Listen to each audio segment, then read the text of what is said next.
they're here anyway, and they're kind of stuck, and like, should I listen, but I really got work to do, but okay, well, let's just see where this goes. So this is fun. This is different for me.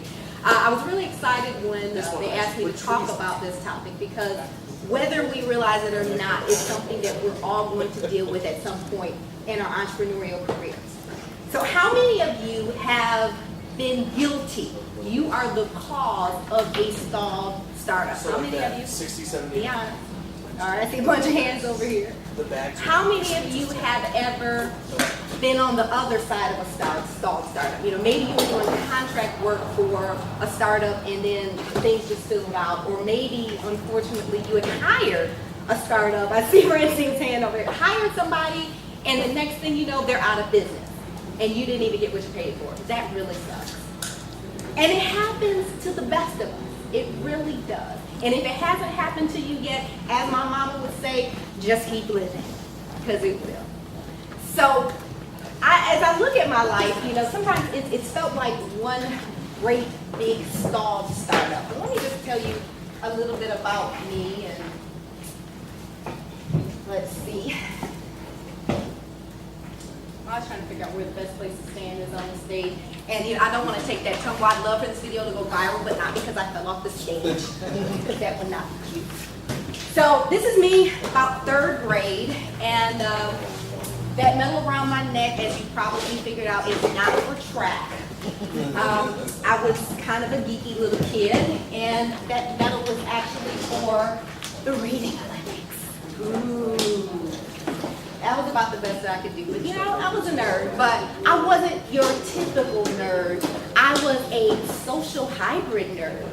You know about social hybrid nerds? See, social hybrid nerds are a little different than typical nerds, because your typical nerd, you know, they'd rather go to the library and read books instead of going to recess. But your social hybrid nerds, after they get done reading the books, they want to go to recess to tell everybody about the books that they bring. And I don't know if you figured this out, but you know, trying to pontificate on the character flaws of Amelia Bedelia is a good way to get knocked out in dodgeball. Not you at all. And you know, when you run, and something else I didn't tell you about me is when I would run, my foot would turn in. And so, you know, tripping over your own feet when you run, that's another way to end up being out playing dodgeball. So that's me, kind of nerdy. But it worked for me. It worked for me, and I kind of like it. And I think that I'm at home because I think some of you might be a little nerdy, so you may be hiding it with your cool sunglasses too, right? So, you know, my life is really felt like one big stalled startup for most of it. You know, it took me 6 years to graduate from undergrad. Getting pregnant your freshman year can certainly delay things a bit. And it took me starting and stopping 4 books before I finally got one published. And even though I've kind of had an idea of what I wanted to do with my life, always since I was back in high school, it took me almost 20 years to get to the point where I was actually starting to live it. And you think about that, that's a lot like some of our businesses too, right? But guess what? Even though it took me 6 years to finish college, even months before I graduated, I had landed a job with a Fortune 40 global corporation. It took me 3 stalled books to finally get one published, but that 4th book, I wrote it, had professionally edited and printed in 11 days. 11 days. And even though I spent a whole lot of time in corporate America doing something that I knew I didn't want to be when I grew up, it wasn't a waste of time, because all of the people that I met and the experiences that I've gained have really helped me in this new world as an entrepreneur. So as Jay mentioned, you know, we went through Roadmap to Launch together last year.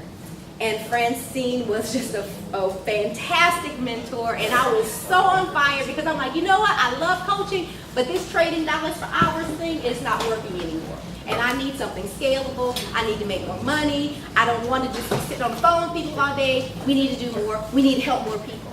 And so I had this idea, and I came, and I was meeting with mentors every week, and I filed my LLC paperwork, and I secured my domain names, and I even created this landing page, and I was building my list, and I was so on fire. And as ask me what I've done in the past 6 months. Nothing. So what happened? The same thing that happens to a lot of us. We get really, really excited and we put all this time and energy into it and we don't sleep and we don't even eat because every dollar we get, we're throwing it back into our startup and then it just fizzles out. And before we know it, that startup goes from being something that we were passionate about to something that's just another action item, like cleaning out that kitchen junk drawer or getting a prostate exam. And for the record, I've never had a prostate exam, but I can imagine they aren't very fun. And your startup can turn into that. So what do you do? Well, I'm glad you asked, because that is exactly what we're going to talk about today. So we saw some hands up in the room of folks that had been holding the ball to a stalled startup. So let me see those hands again. So Isha, tell me, why is it that startup stalled? I think I started to kind of diverge. I started doing what I thought I was supposed to be doing. Like I started trying to do things that I was doing. I was passionate about it. That makes sense to me. Mm-hmm. So you diverged from your own plan and started taking the safe route, sounds like. All right. And the things that you started doing, that safe route, you weren't very passionate about. All right, good stuff. What other hands did I see? Yes, sir. Scattering. I scatter. Right as I'm about to take on a big project, I scatter and find loads of other things I like to do too. Ah, not real focused, huh? I'm real focused up to a point, and then new things come around. Yeah. Okay, I can certainly relate to that. One more. Let's have one more person. Yes, sir. Priorities get out of the way. Priorities get out of whack. Excellent. I tell you, and if we were to ask everybody in this room who had ever been on one side or the other of a startup, if we asked 100 people, if we asked 1,000 people, I bet you we would find that the three main reasons for any stalled startup fall into one of those three categories: a lack of resources, a lack of focus, we heard that, or a lack of passion. We heard that too. So let's just spend a couple of minutes talking about those three main reasons for a stalled startup. So lack of resources, certainly not having enough money to do the things that you want to do is a primary driver. But it could be not having the right talent. You don't have the people who can build that thing that you want to create. Can't find good coders around here. I mean, it's a struggle. And that can certainly delay things. But one of the things that can also stall your startup in terms of a lack of resources is just not knowing what to do next. How many of you have ever had a business idea that you had no experience in that area? Whole lot of hands. And so sometimes it isn't that you don't want to continue, but you just don't know what to do next. And that can be a real issue. The second one, a lack of focus. One of the things that I found is that most of us entrepreneurs can be just a little bit ADD, just a little bit. We get that squirrel syndrome. You know about squirrel syndrome? Whoo, squirrel, whoo, squirrel, and we're off to something else all the time, right? And you just really can't get a whole lot done when you're not focused. And something else that I've noticed about us as entrepreneurs is that we like to work on the stuff that we like to work on. So we don't want to do the bookkeeping. We don't want to do the marketing. We want to do just our thing. But unless you're in a position to hire somebody to do those other things, the stuff has got to get done. So that can be a reason for our startup to stall out. And then the other thing is a lack of passion. And I know when people hear, oh, it's a life coach, she's going to be talking about all this woo-woo soft stuff, I don't want to hear that. And we hear that word passion and we think, oh, okay, yeah, here we go, soft stuff.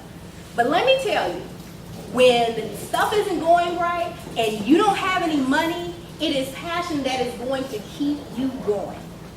And if you're not passionate about that project that you're working on, you got to ask yourself if you should really be doing it to begin with. So what do? Once you identify the source of the stall, Where do you go from there? So let's talk about 5 tips to helping you restart that startup. So number 1, here's a question you got to ask you, and I should just set the tone here. You know, of course, I'm not a VC, I'm not a tech guru, so everything I tell you here is going to be very life coachy. But here's the thing, life coachy does not mean, oh, woo-woo saw stuff. I have a focus on giving you stuff that you can go do. I am action oriented. And you're not going to hear anything today that's necessarily rocket science. But there's a big difference between knowing and doing. And I hope that by the end of this brown bag, you're going to be motivated to actually go do something.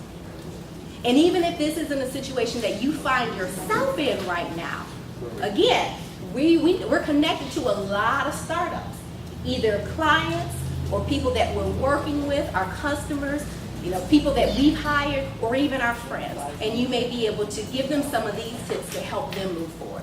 So the first tip, you have got to ask yourself, am I willing to devote the next 3 to 5 years to making this thing happen?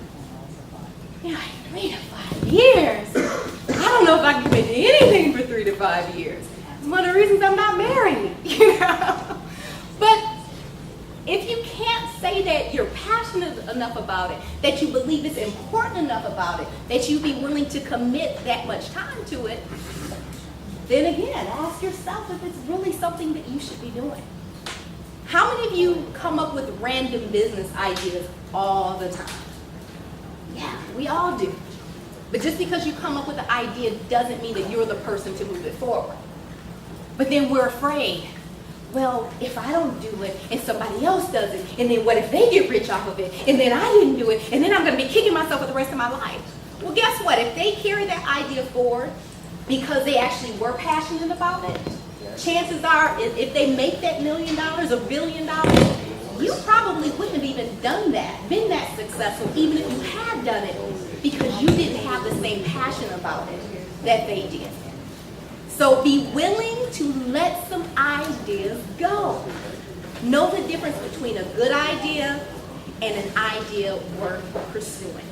And that's the key. So ask yourself if you're willing to devote that time. Here's tip number 2. You gotta win fans early. Now, a lot of times, you know, we'll say, well, I can't tell anybody about my idea. Oh, this will funky now. Funky mind, I remember this funky mind. It's on the other side. Just help me out. Go ahead. Fill me out. Silver guy text. Ah. This is why I love taking photos. Because I just would have just, you know, ignored that or pulled it off and started yelling, and then the recording would have been all messed up, and then Jay would have been mad at me. And oh well. All right, so we're good now. So, tip number 2 again, you gotta win fans early. So you may be thinking to yourself, well, I don't want to tell anybody about my idea because they'll steal it. And certainly that is a concern. You know, you want to protect your IP. So then you don't talk about it to anybody. And you're saving up your money because the lack of resources is your issue. So you're like, I'm going to save my money until I can hire an attorney and I can get my patent. And I'm not going to tell anybody about it until I got enough money to file this patent. So are you really going to spend thousands of dollars on a patent attorney to patent an idea that you don't even know if anybody cares about? It doesn't sound too smart when you really think about it, does it? But in your mind, it sounded brilliant. You want to know the real reason why we don't talk to people about what we're doing? The real reason is because we're scared. We're scared they're not going to like it. And so we keep it to ourselves because if somebody says something that discourages us, we don't know if we have the conviction, if we believe in that idea enough to keep going.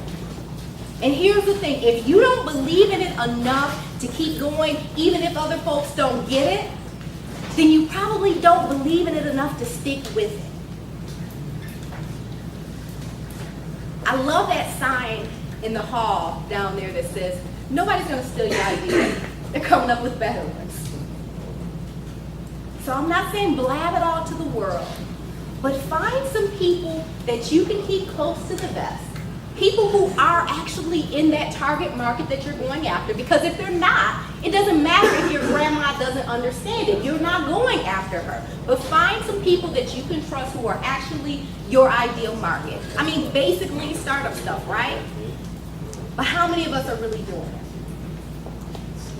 And if somebody tells you your idea sucks, maybe it does, or maybe it doesn't. The only way you're gonna know is if you keep moving forward. How many of you ever like watched American Idol? Like I haven't watched it in like 5 seasons, but like the best part of American Idol is the auditions, right? And we like, yeah, the best, worst part, right? And the reason the auditions are so crazy is because you have all these people on there who cannot sing, who will stand outside for 2 days to audition. And yeah, there's some people that just want to get on TV. But then there's some people that really think that they're good. Like they really, really, really think they're good. And they suck. And every time I see this person, I'm like, where are their real friends? Because somebody should have told them before they got on there that they can't sing. How do you get to that point in life thinking you have talent that you just don't possess? I'm sorry, I'm not an athlete. I figured that out real early on when I started running and kept tripping over my foot. So, you know, going to college on a basketball scholarship probably not going to happen for me. So sometimes people are going to be honest with us. And we've got to be willing to take that. But at the same time, just because somebody doesn't get it, don't give up so easily either.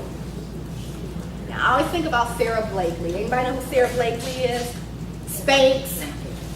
She is the youngest female self-made billionaire in the world. And she made it off of women's body shaping garments. Pantyhose like girdle stuff. That's what she did. She made $1 billion off this stuff. And when she was out trying to get this product developed, literally, like she was in the patent attorney's office and he's like, okay, are you really, like, this is candid camera, right? Because this is like really stupid what you're talking about. I mean, they thought it was a complete joke. When she went to contract manufacturers, they laughed her out of there. But she knew that she was onto something. And she didn't let go of it. And $1 billion later, we all know that she was right. So don't be afraid of getting the feedback, even if it's critical feedback. But don't give up just because people don't get it. Tip number 3, we've got to create a timeline with key milestones. Again, we get that squirrel syndrome and we get jumping all over other things. And so to really understand, to be able to lay out where should I be at this point in time? And you know, with startups, things change all the time. Timelines slip, resources aren't available, it happens. But having a plan, you're gonna be a whole lot better off, even if that plan changes. So I told you I had a baby my freshman year of college, right? So before I would even go get a pregnancy test, I had to have my plan. So I calculated up, okay, when's my due date? Okay, I'm probably having a baby in May. Ooh, that's exam week. Probably not gonna be fun if my water breaks during a final. I think I'll take second semester off. So my plan was to take second semester off, go to community college, take 6 credit hours over the summer, go back with the baby in August, only a half semester behind. Great plan, right?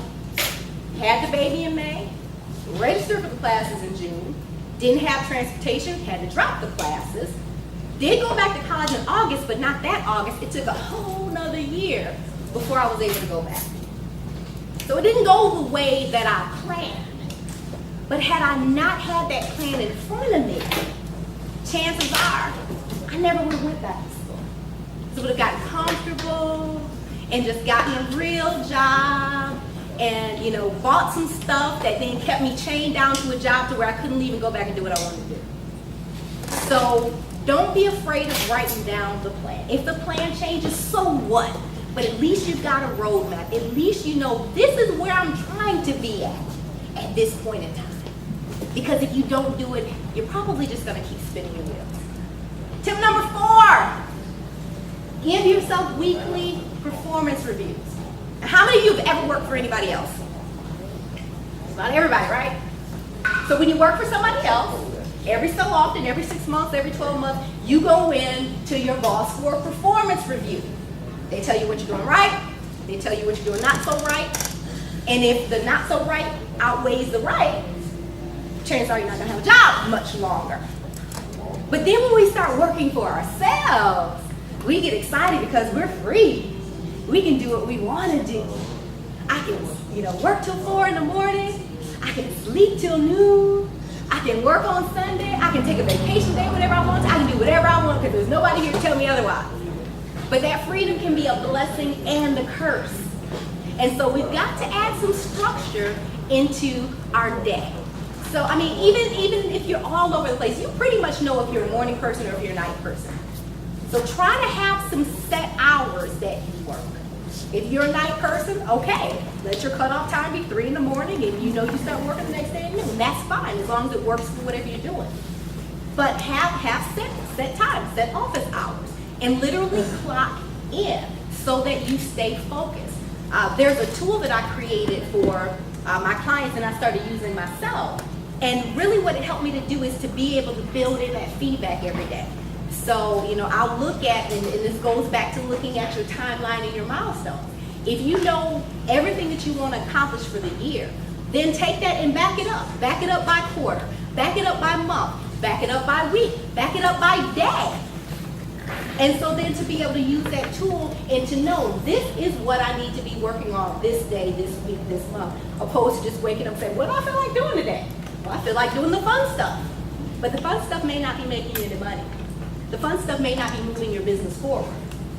But when you take that timeline and then lay it on top of your daily activities and then have that performance review mechanism built in to be able to say at the end of the week, what did I do well?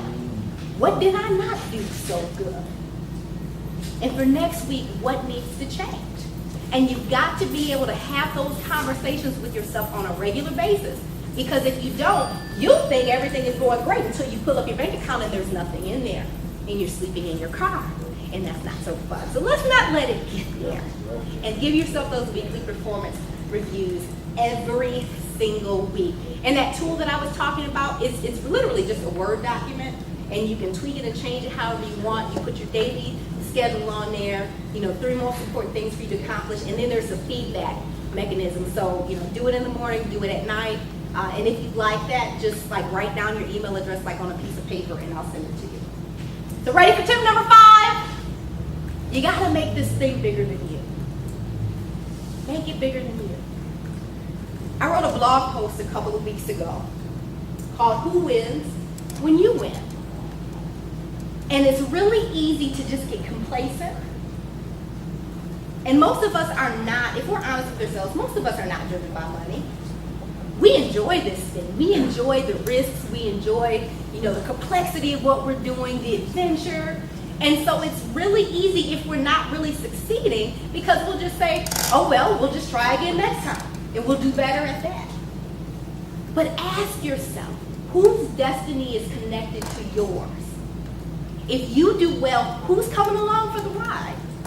Maybe it's having more money and being able to contribute to causes that are important to you. Maybe it's being able to support your extended family, send a nephew to college, whatever it is.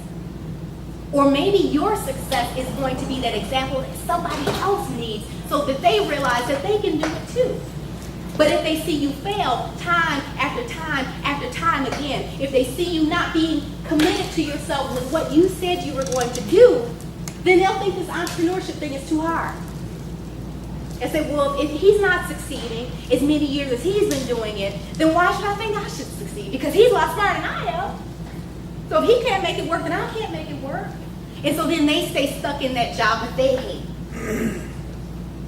But if they look at you and they see you pressing on and they see you succeeding and everything that comes along with it, and then as you're successful, you're able to then sow back into the businesses of the other people around you.